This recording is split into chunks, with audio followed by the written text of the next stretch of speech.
Thank you very much. First, I want to thank Bill McDermott for illustrating one of the few unbroken laws of politics. Whenever possible, be introduced by somebody who's a good friend of yours or somebody you've given a good job to. He falls into the first category. They exaggerate your virtues, minimize your problems, and make you feel like you're halfway worth the introduction. I want to thank many people for being here. Thank you, Alexis Glick, the CEO of GENYOUth, and Tom Gallagher, the board chair. Thanks to Steve Nelson, the CEO of United Healthcare, and all the others who are partners with GENYOUth and the good work they do. Thank you, Roger Goodell, for your partnership, and congratulations. I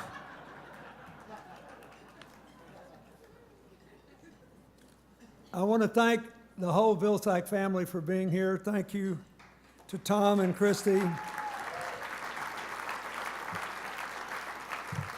Doug and Janet, Jess and Kate, and your niece Jenny. Thank you all for being here. I'm honored to be here tonight for two reasons. First of all, our foundation, through its Alliance for a Healthier Generation with the American Heart Association, has worked with GENYOUth in many schools throughout America to improve nutrition and exercise programs. And secondly, I've rarely met anybody in public life I admired more than tonight's honoree. So I want to talk a little bit about both things. We've been working to fight the childhood obesity problem for well over a decade. I think you can make a serious argument that second only to the opioid epidemic, it is the #1 public health problem in America. Because we know that prolonged obesity in childhood is a high predictor of adult obesity, a high predictor of the development of type 2 diabetes, which is already claiming almost a quarter of the Medicaid budget of America in the treatment of diabetes and its inevitable consequences, including premature blindness, loss of limbs, and many other things. It leads to higher rates of heart attacks and strokes and some kinds of cancers. We got to do something about it. And it's a complicated problem with a lot of roots that A, can't be solved overnight. I know that because we've been working on it for more than a decade. And B, can't be solved by any one group alone. So GENYOUth and the Fuel Up to Play 60 is the kind of thing that we need much, much more of on this and other challenges. I don't want to see this younger generation robbed of the potential to live a long, good life. I don't want to see my daughter's generation hobble before they can raise their kids with an economic crushing burden of totally avoidable healthcare costs. If you analyze the difference in what we spend on healthcare as a percentage of our income and any other country, you will find that our delivery system is more inefficient, our financing system more patchwork. But we also spend a lot more money fixing problems that shouldn't have been broken in the first place.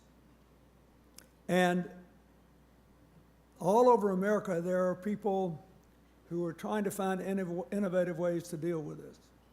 In eastern Pennsylvania, the Geisinger Healthcare Network, for example, has now, I think, over 1,000 doctors. Every one of them has a book this thick, and it's updated every month. on the premise that medicine is both art and science, but the science should come first. So they update this book for all the best practices on every conceivable condition that they will face. Several thousand people die every year of hospital infections. Many of them more that have to come back to a hospital for a second time. If you join this network and you have to go back to the hospital for any reason within 90 days of when they treat you, they pay for it all. Guess what? The medical error rates drop to nearly zero. So that there's a very high rate of return for them and lower inflation in medical costs for people who belong. We need partners like that. The childhood obesity thing is more complicated. It's amazing, for example, I want to say a little more about this in a minute, how much childhood obesity there is in areas of high poverty where there are also people who are hungry and people who are malnourished. Some of them are obese. And nobody can solve this problem on their own. So GENYOUth and their partners like the NFL and others are tackling it in the only way that we have a chance to turn it around. This idea of partnerships is something you can say, well, he's just saying that. They're all here. They're underwriting the dinner, blah, blah, blah. That's not true. I actually financed in my foundation an independent study of all the commitments made at the Clinton Global Initiative, as well as the things we were doing directly. And here's what we found. We found that diverse partnerships produced better results, and that were in the CGI world, they averaged exceeding their goals. They're exceeding their goals as compared with individual commitments that were made there where about 2/3 of them met their goals. That's because diverse groups make better decisions, bring different skills, different knowledges, and because good works feed off each other and make people want to do more and do better. In Haiti, we established a working group with more than a dozen companies. Before you knew it, we had a lot more. Before you knew it, they were pledging $500 million in a country of then 10 million people with a per capita income of $780 a year. That's a lot of money. And they've created thousands of jobs, and they're not done yet. When the Ebola epidemic started in Liberia, Guinea, and Sierra Leone, Direct Relief and Last Mile Health put together 24 partners and sent 100 tons of medical equipment there. And before they were done, that's what they intended to do, they'd sent 500 tons of medical equipment, and it didn't cost any taxpayers any money because they did it together and they fed off each other. I just got back from Puerto Rico where I worked with the other living former presidents to raise money for hurricane relief for Texas and Florida and Puerto Rico and the American Virgin Islands. And same group of partners put together 75 tons of medical equipment.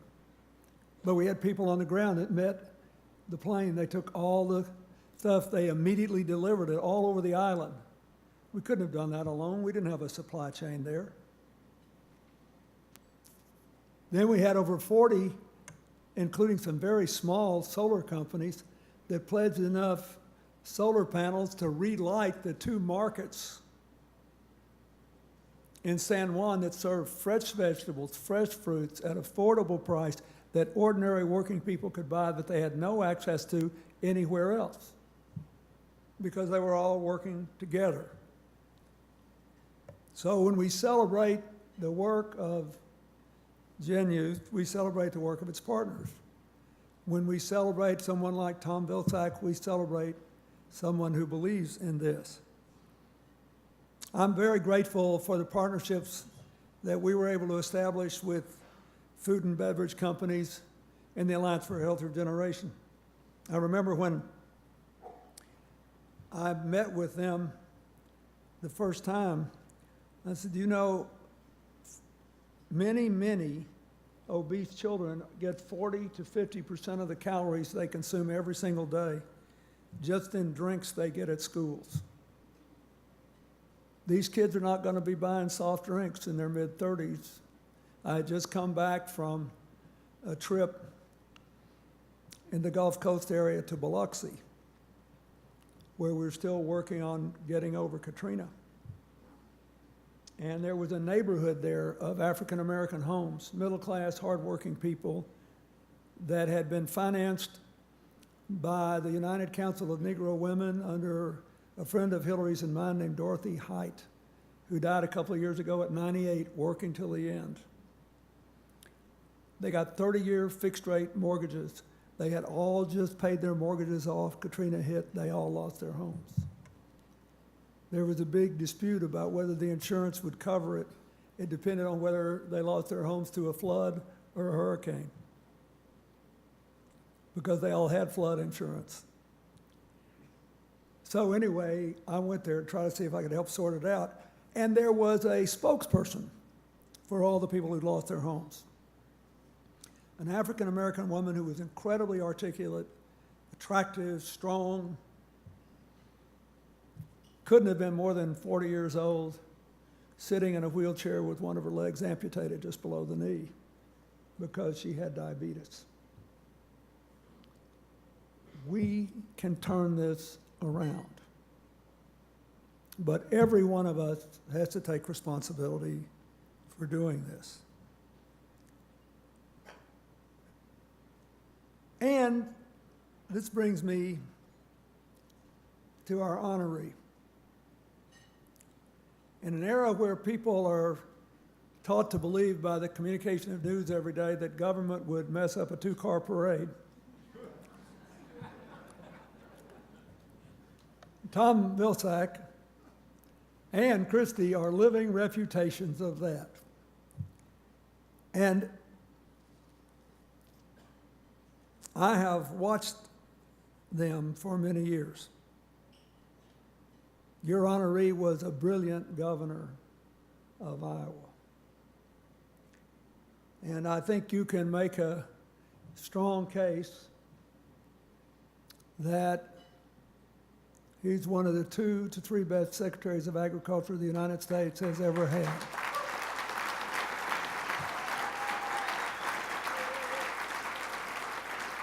And he never believed that you couldn't be a friend of production agriculture and the need to export to other markets and still support small farmers, alternative crops, and community and rural development.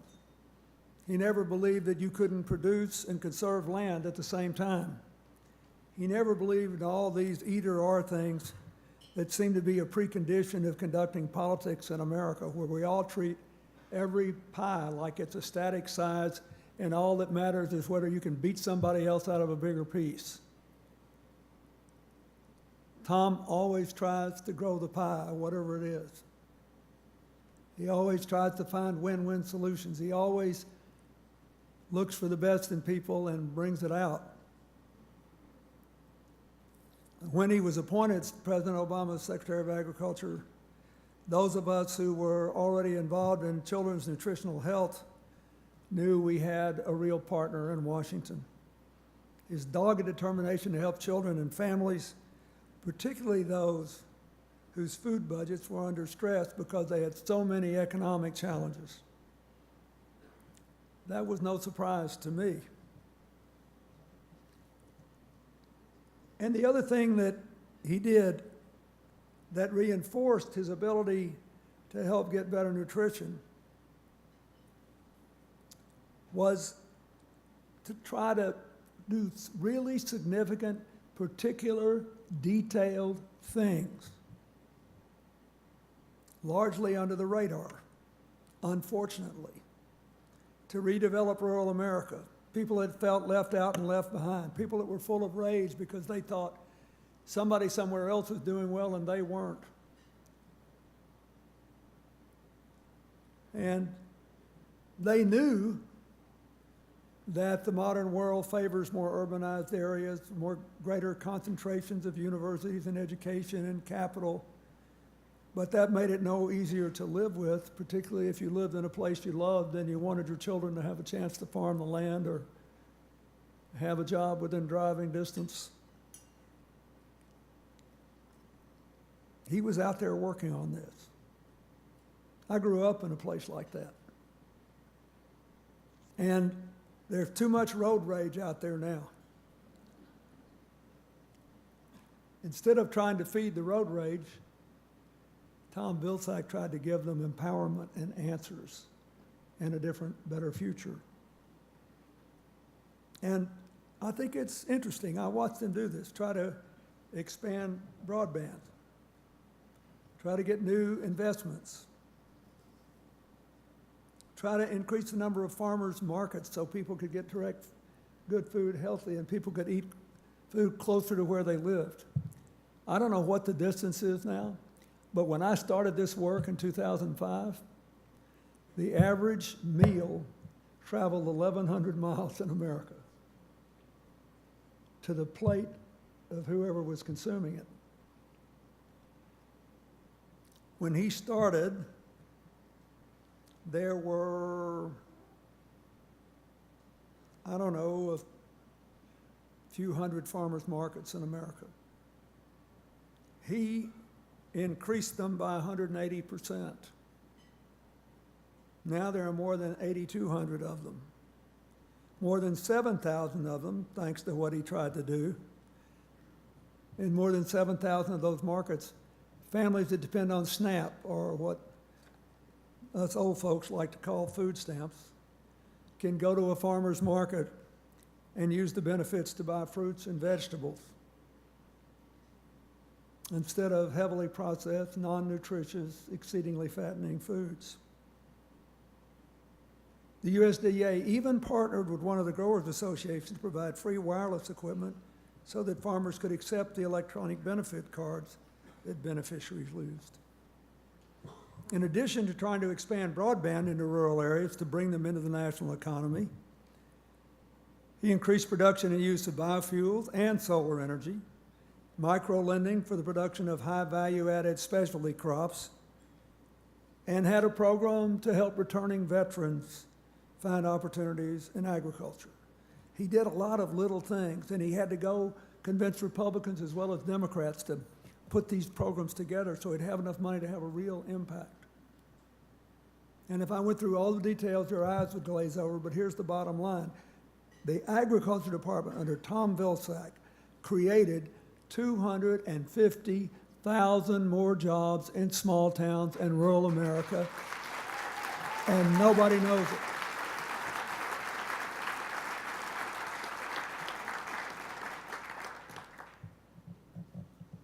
And he's too modest to ever sell it. Also, on the day he had to leave because his time ran out, he had developed a program which will doubtless be abandoned now, sadly, to actually set up a financing vehicle to help more and more businesses be established and expand in rural America. And he never thought people could be fully healthy unless they or their parents, in the case of children, could make a decent living. He only thought that all of us who were trying to help, all we can do is to make the environment possible for healthy living and give people the encouragement to know that they haven't been forgotten. But in the end, as everybody who ever spent any time on a farm knew, you have to empower people to do the most for themselves and their families.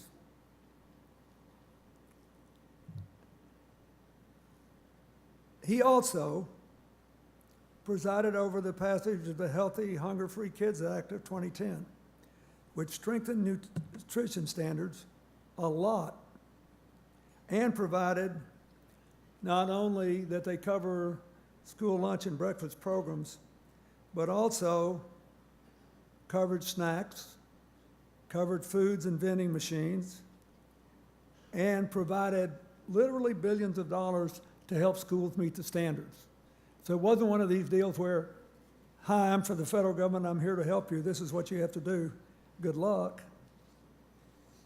But actually worked with them so that they could hit that higher benchmark with genuine support, partnerships.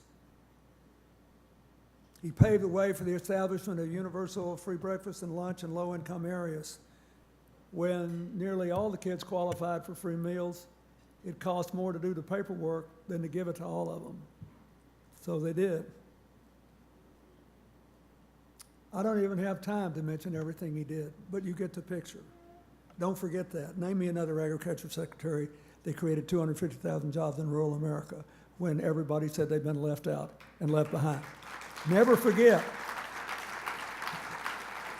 that before he took his present position and became involved in Gen Youth, he was out there working for a healthier generation for kids. Tom's work at USDA was an inspiration for me.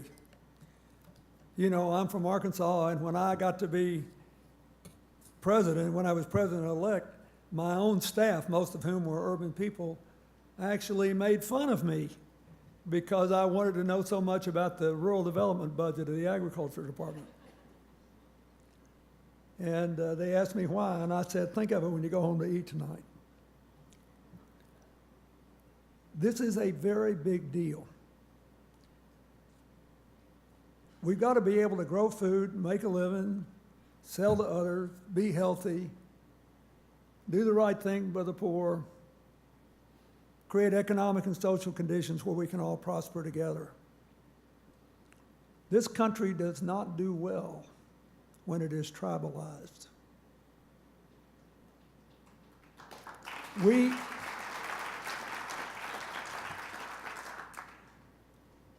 The idea of America is that we can all be proud of our roots,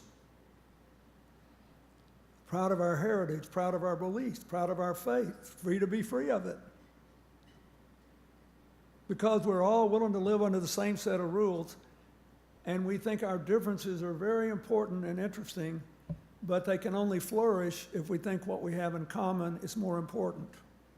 There is nothing more important than the common love we have for our children and the common desire we have for their future. We are not destined to be a tribal nation. And our whole history has been one long struggle to get out of the tribalism we started with, taking the land away from the Native Americans and bringing the slaves into the country. We still live with some of the consequences of it.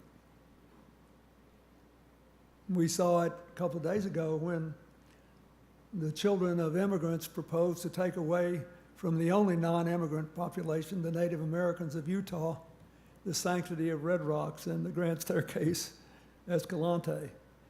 Just depends on, I guess, when you were an immigrant and what kind of immigrant you are. This is a losing argument. We only do better when we flourish in our diversity. This country's in good shape for the world we're moving into.